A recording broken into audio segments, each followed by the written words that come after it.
tunarungu yang Allah tunda kenikmatan pendengarannya nanti di akhirat. Di dunia dia tidak diberikan kenikmatan pendengaran, meskipun telinganya ada, meskipun alat bicaranya ada, tetapi mereka tidak bisa mendengar, tidak bisa berbicara. Ini bukti dari dunia. Mendengar bukan dengan telinga, tapi mendengar dengan izin Allah. Berbicara dengan bukan dengan mulut, tapi berbicara dengan izin Allah. Ada yang punya telinga, ada yang punya alat berbicara, tapi tidak bisa mendengar dan bisa bicara. Ini bukti kuasa Allah SWT.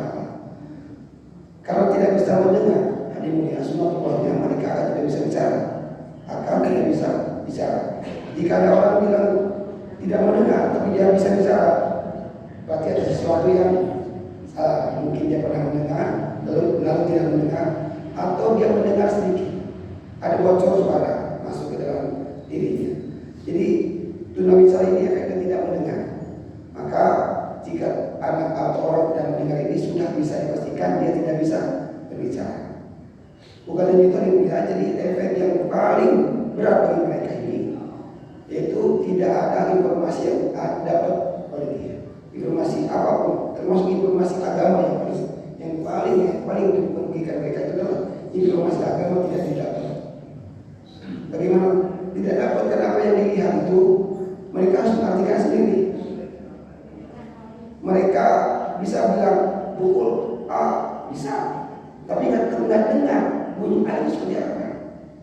Kalau ada garis syarat A, B, C, D sampai Z itu, dia bisa menuliskan A, B, C, tapi nggak tahu bunyi A, bunyi B, bunyi C, nggak tahu. Bahkan bunyi batuknya sendiri pun beliau nggak tahu. Bapak batuk, bapak merasa orang nggak tahu. Saya bicara gini dan nggak tahu. Seperti saya menganggap sendiri. Nah inilah banyak kesalahpahaman di antara mereka ini. Mereka seakan ngerti agama, dapat susunan agama. Ada keluarganya yang paham agama, bahkan habaib sendiri pun putra putrinya yang terlalu yang kenal agama. Nah ini efek yang sangat luar biasa yang tidak terpikirkan oleh kita. Belasan tahun yang lalu ketika saya bertemu dengan mereka, saya kaget dan hampir saya tidak percaya.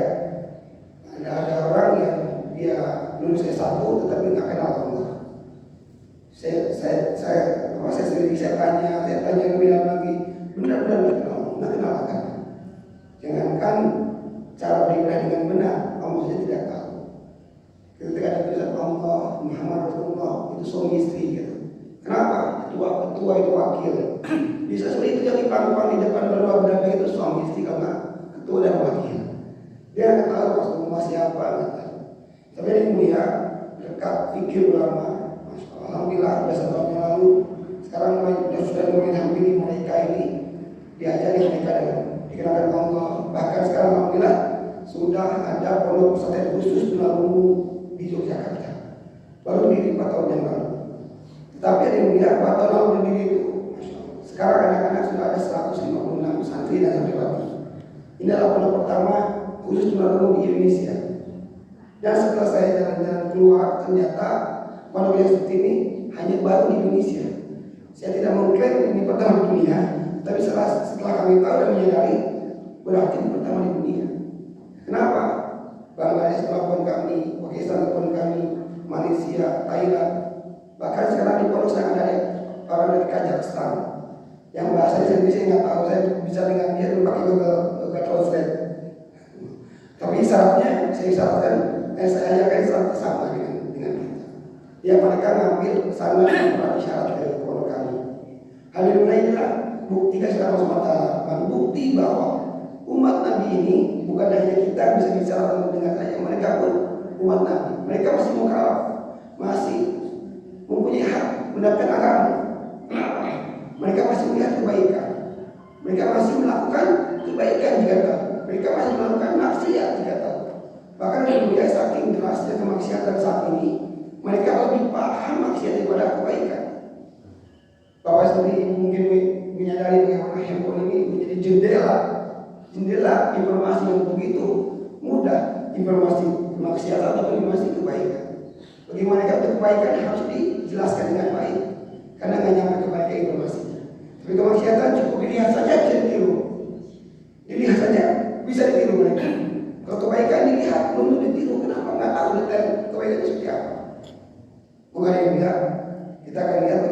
yang dulunya tidak kenal agama, dia kenal saya itu 2015 ya, 2015 sampai saat ini alhamdulillah dia kenal terus, sehingga alhamdulillah hikmahnya dia sekarang sudah bisa mengajar di pondok kami. Ini dulu masih belajar, sekarang sudah bisa mulai mengajarkan ke teman-teman yang lain. Saya akan lihat, kita akan lihat bagaimana dia menyampaikan agama, pesan agama dengan bahasa isyarat. Saya akan terjemahkan. Mohon maaf, ini bukan berarti menggurui, hanya dia mentakar atau mengubah apa yang dia dapatkan, sehingga kita akan ambil hikmahnya insyaallah.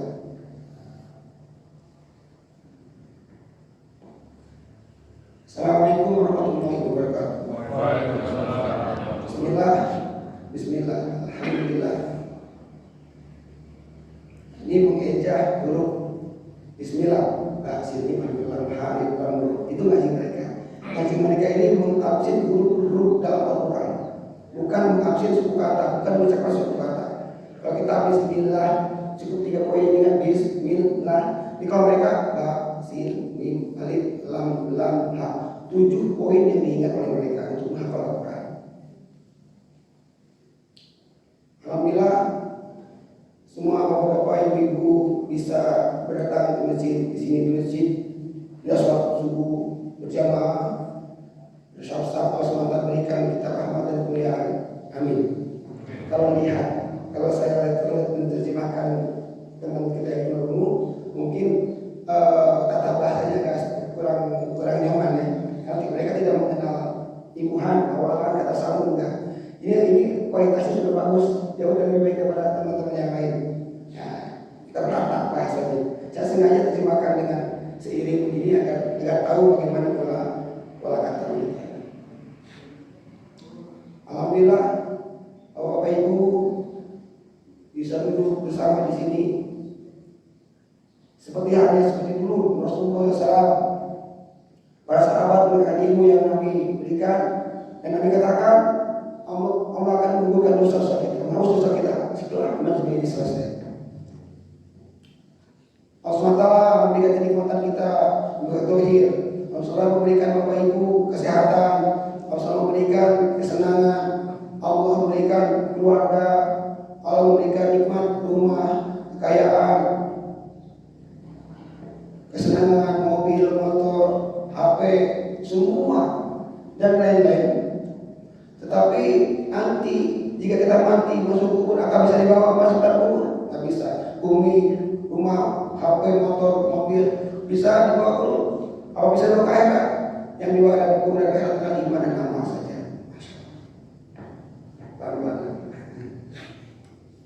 Allah orang yang tak kenal SWT di dunia, dia adalah orang yang sukses. Di akhirat dia bagi kedamaian sukses, masuk surganya Allah SWT selama-lamanya. Kalau yang ingkar tidak takut Allah SWT ikut Rasulullah SAW di dunia, dia adalah orang yang gagal. Dia mengalami kegagalan, namun lebih kali ke dalam nerakanya Allah SWT.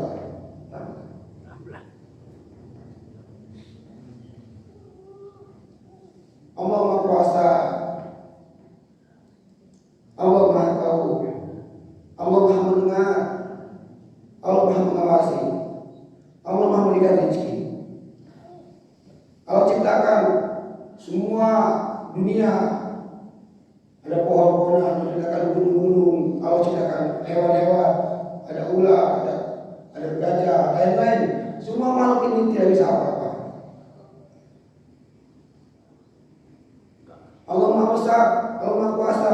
Kita semua manusia tidak bisa apa-apa, lemah. Di sahabat melihat bahwa Rasulullah bersabda yang waktunya, seandainya dicipta langit dan bumi ditiba satu timbangan dan sebelah lagi kalimat la ilaha illallah, ini kalimat la ilaha akan lebih berat.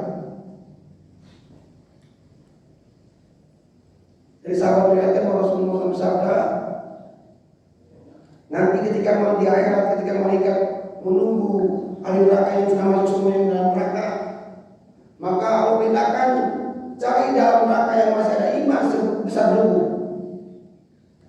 Di sana akan cahaya seperti bintang-bintang murid. Maka malaikat mencari dari arah-arah manusia ini masih ada cahaya iman. Dikumpulkannya dalam satu riwayat satu orang, dalam satu riwayat lain satu kelompok.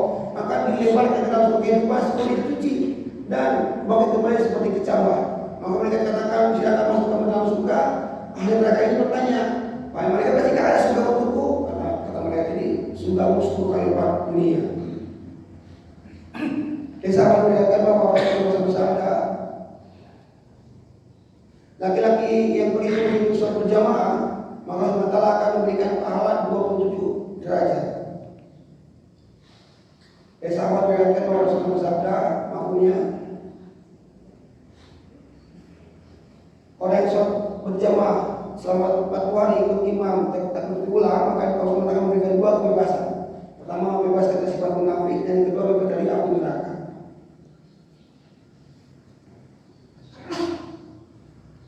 Dulu ketika Nabi Musa AS bertanya kepada Allah, ya Allah, kapan kau ciptakan surga dan kau ciptakan neraka?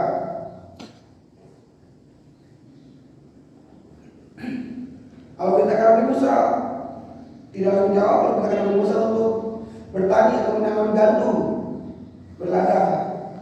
Silakan Nabi Musa menanam ladang gandum. Jika Nabi Musa tunggu sebulan, 2 bulan, 3 bulan, gandum tumbuh. Maka setelah waktu yang panen, dipanen lagi gandum. Misalkan Nabi Musa AS yang gandum yang berisi, yang bagus dan yang tidak berisi dipisahkan oleh Nabi Musa AS.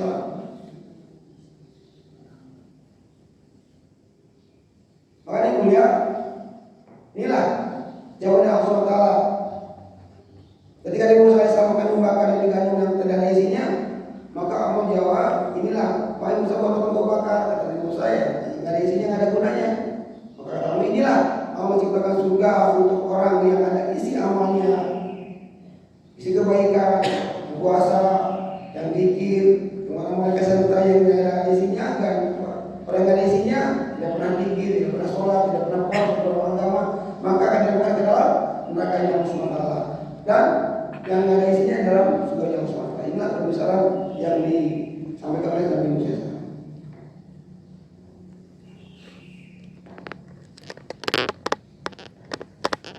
Dari sahabat beliau dikatakan Rasulullah bersabda, orang yang berzikir kepada Allah SWT dan orang yang tidak berzikir pada Allah SWT seperti orang yang hidup dan orang yang mati. Dari sahabat melihatkan bahwa Rasulullah bersabda, senyummu di hadapan saudara muslim adalah sedekah bagimu. Dulu ketika Rasulullah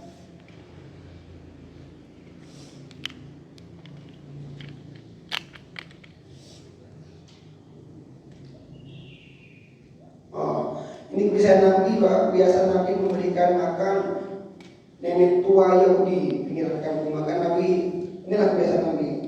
Nabi selalu menyuapi nenek tua ini dengan kasih sayang.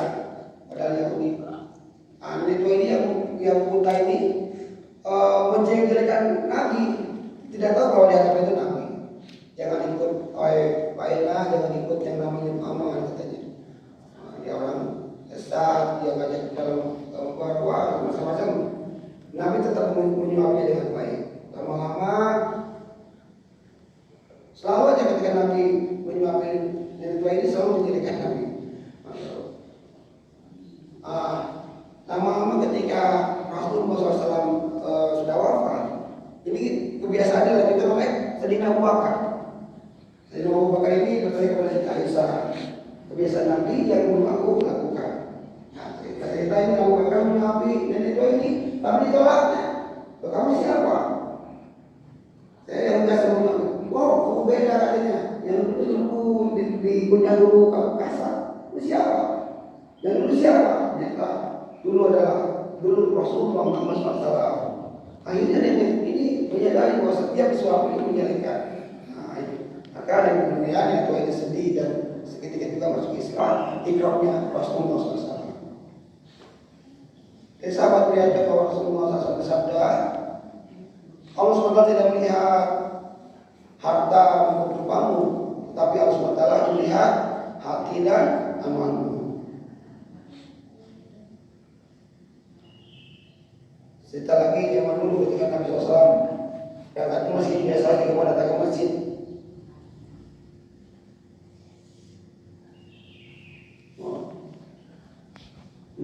dunia ya. Ada sahabat yang menetra bertanya kepada Rasulullah, ya Rasulullah, masih kau wajib aku datang ke masjid? Kata Nabi, masih kau mendengar azan kamu datang ke masjid.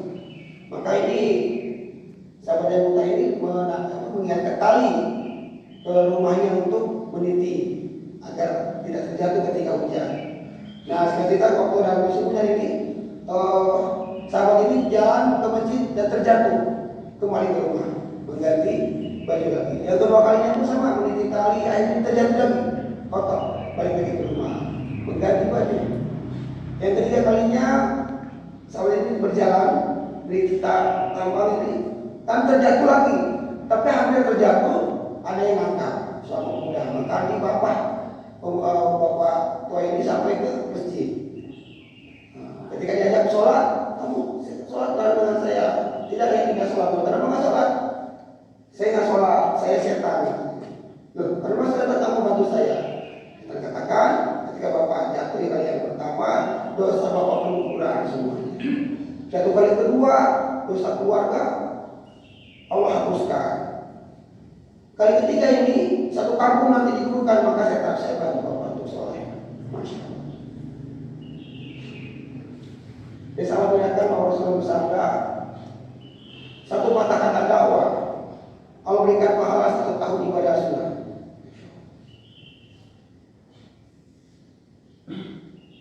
Dan Rasul sama.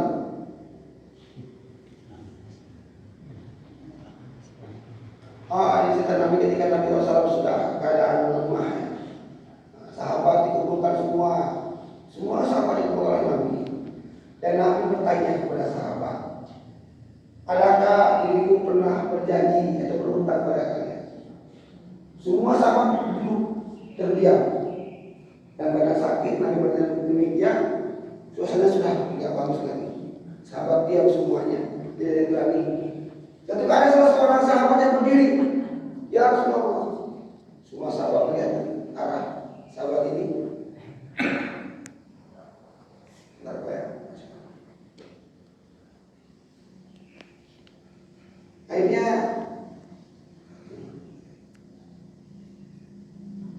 sahabat ini sahabat Ukasa.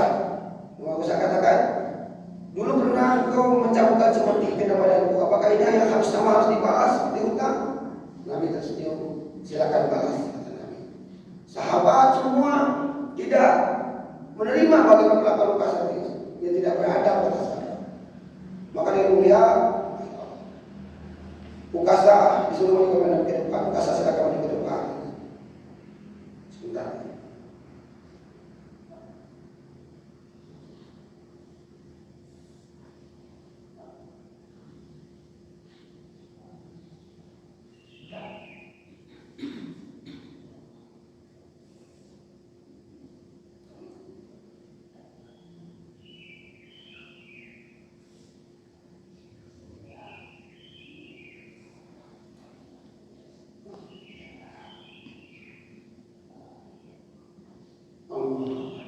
Ya.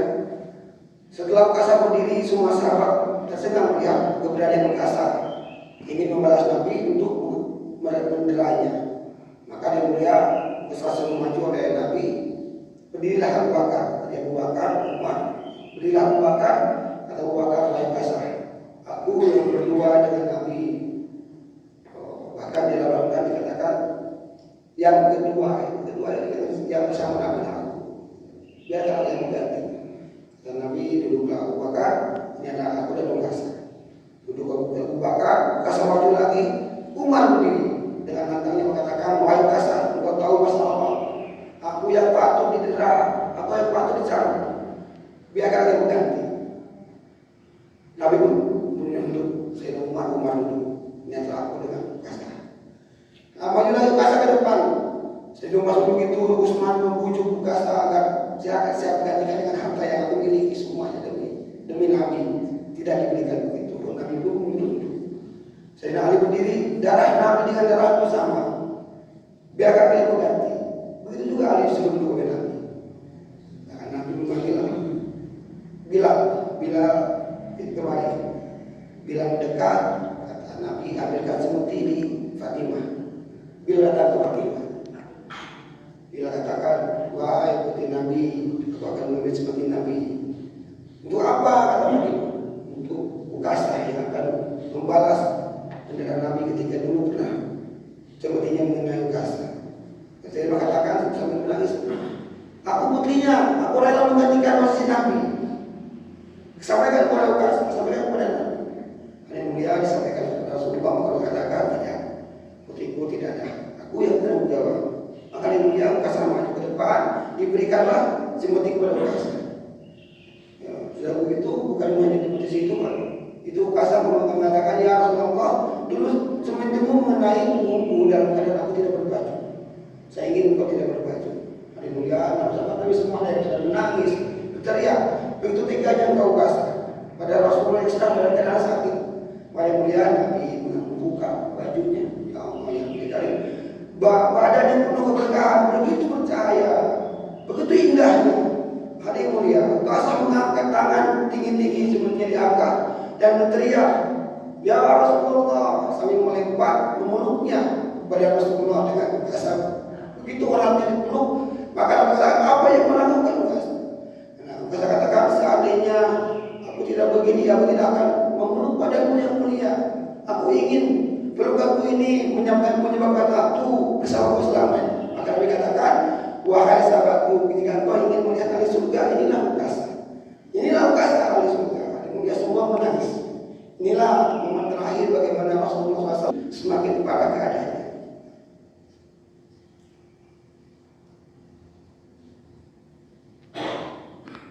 Mohon maaf, hari udah mulai siang, kita beberapa aktivitas untuk bekerja. Mohon maaf, mungkin pembicaraan cukup sekian. Bapak Ustaz yang ceramah, kalau ada banyak kesalahan mohon dimaafkan. Ceramah saya benarnya datang dari Allah. Yang saya kenal kami, mohon maaf bapak-bapak semuanya. Terima kasih. Bermajelis, subhanallah wa bihamdihi, asyhadu an la ilaha illallah wa asyhadu anna Muhammadan rasulullah. Assalamualaikum warahmatullahi wabarakatuh.